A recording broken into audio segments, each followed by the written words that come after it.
I'm about to leave tomorrow morning after having concluded my second trip to Sudan as prosecutor of the ICC.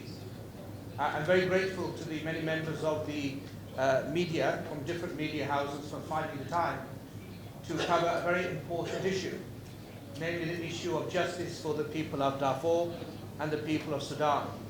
I'd like to acknowledge the respected members of the diplomatic corps for making time as well.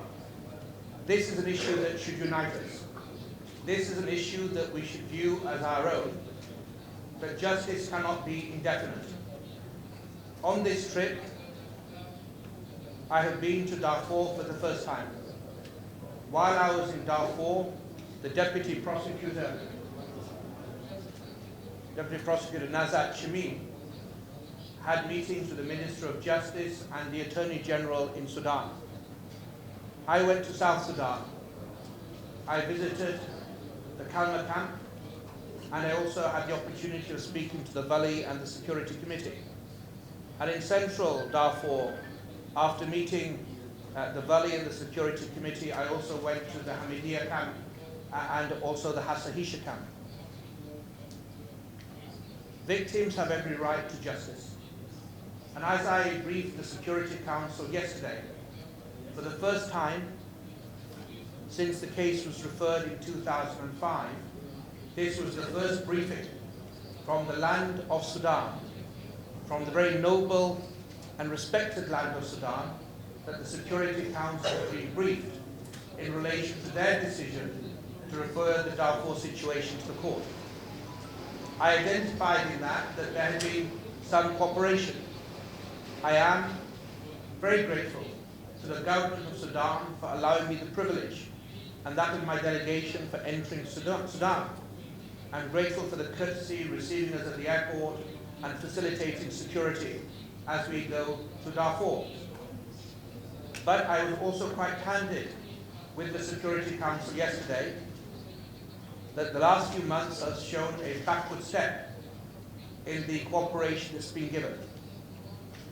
And in my report that was discussed yesterday, I also identified benchmarks that are there for your viewers to read.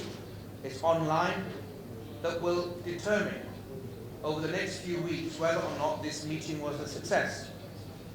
Some things we're seeking are very straightforward: multiple entry visas, facilitation of opening an office so we can have more sustained dialogue with the government in Sudan, with the authorities here, and with the victims in Darfur, and a commitment that requests for assistance should not go unanswered.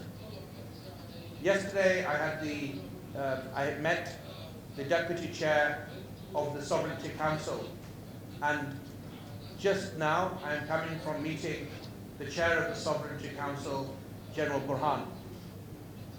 In that meeting, full cooperation was promised.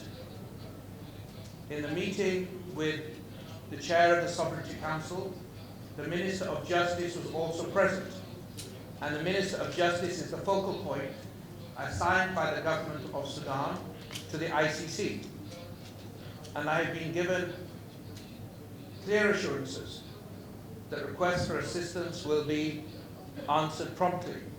There has been a commitment that was made also that monthly meetings will take place, not only with the focal points, but with departmental focal points across the government assigned by the Sudanese authorities, to make sure we don't just keep talking in circles, but we can actually make sure there is transparency about what we expect, what we need, and what the victims demand, which is movement, which is action.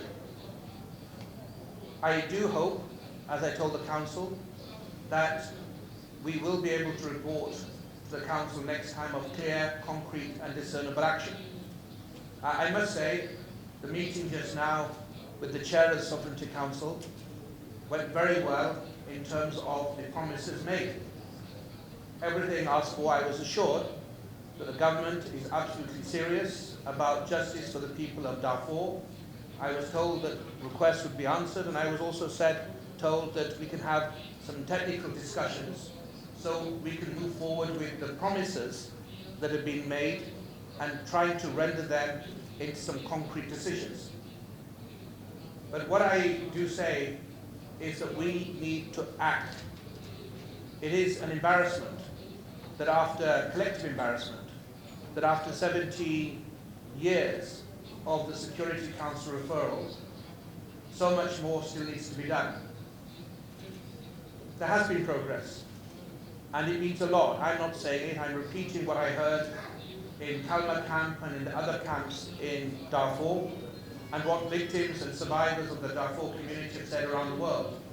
That the fact that the trial of Mr. Abdulrahman al-Kushaib started in April was a singular moment. It shows that justice delayed does not automatically mean that justice is denied. It shows that despite obfuscation and lack of cooperation over the previous government of former President Omar al-Bashir, the animosity shown to the administration of justice and the authority of the Security Council, that individuals and victims can have their day in court. Since April, when I opened the Ali Kushaib case, 28 witnesses have testified. More witnesses will testify this week.